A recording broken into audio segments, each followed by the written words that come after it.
I went to trial right here in Fort Worth, Texas. I was indicted on 9 counts. I went to trial. They had me in Johnson County first.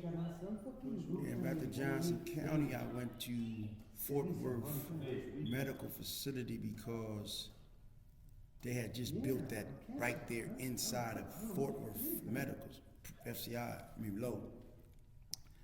And there I went to trial. I never heard the fucking and was found guilty and got sentenced to life. I really seen a lot of bad drama in the court system, but I was so young, I didn't really see the hidden hand inside the justice system. What I mean by the stacking the deck on a young black man at 20-something years old with no education, with no means of support from the family, and it's just a thing that the system really know how to systematically destroy you, and the court system is set up in a way that you don't even know you're being blindsided. Well, let me expand on what blindsided means. Blindsided means you have a lawyer and a prosecutor and a judge. Now, the object of the game in the system is the jury selection. That's the biggest part of checks and balances in the system. Now, let me explain something to you. You have a big pool of juries, and they decide which ones is going to be on your jury. The average black person that was there, they had something to do, or they answered the questions wrong. So the prosecutor, he was smart. He said, is anybody here kin to anybody incarcerated?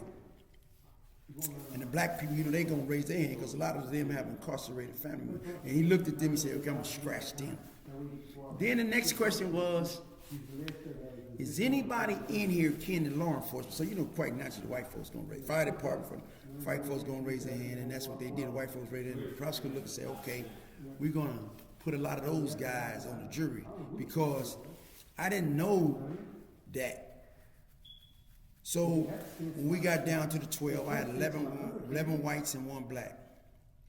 Okay, I'm like, okay, we're going to start trial. All right, let's do this. We get to trial. And they get to coming in there with all this talking about money. Money this, money that, money this, money that. Oh, this guy was giving him money, and this guy. But I didn't know that. They didn't even bring no drugs in there. They brought little bitty pieces. But I didn't know that it was a thing called 851. They supposed to give it to you before trial or before so you can contest it, but they hide it. So what they did was, they get to talking about all this money. And they get the witnesses on the stand. They will ask, hey man, was you working for Mr. Fisher? Say, yeah, I was working for Mr. Fisher. I was getting $10,000 every 3-4 days. And when they would say that, see what it means. The jury looking at like, man, I don't even make that much money on my check. $8,000 a week, a day? So the jury is already biased. But I didn't know that. A lot of the jury members, they don't make that kind of money, so they biased, so they're going to find you guilty. And they come in there, they bring all these different witnesses and different things, the prosecutor doing this and the prosecutor doing that. And at the same time, the judge is just sitting up there, he got a funny laugh. Everything is funny what he said because he's in authority like he's God. He's sitting on a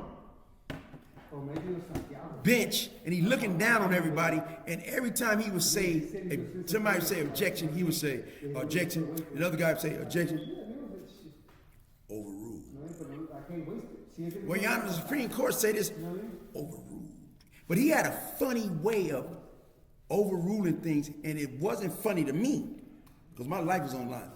But it's funny to the jury members. Because the jurymen, they don't want to go to jail. They trying to play like they are his audience. He's a comedian, and that's his audience. Because ain't nothing funny to me about going to trial in front of 11 whites and 1 black. They had one black woman from Fort Worth. She was so scared. When they found me guilty, she almost fell out the jury thing and fell down almost and broke her neck trying to get out of that thing. She right here in Fort Worth. I remember that, that woman. And went to trial, got found guilty, and I kept seeing this older white lady. She kept looking at me like, I never seen the down south racism or the down south game they play in the jury selection. When you look at the OJ case, everything was on TV but the jury selection. Judge Ito hid that from America. And that was a tactic that they use on jury selection because they have a way of getting blacks off the jury. It's a case called the Batson issue. And the Supreme Court told them, stop doing it, and they still doing it after 35, 50, 40 years. They asked black folks, one lady, they asked a question about black, and they said, well, do you have any family members? She said, yes, sir,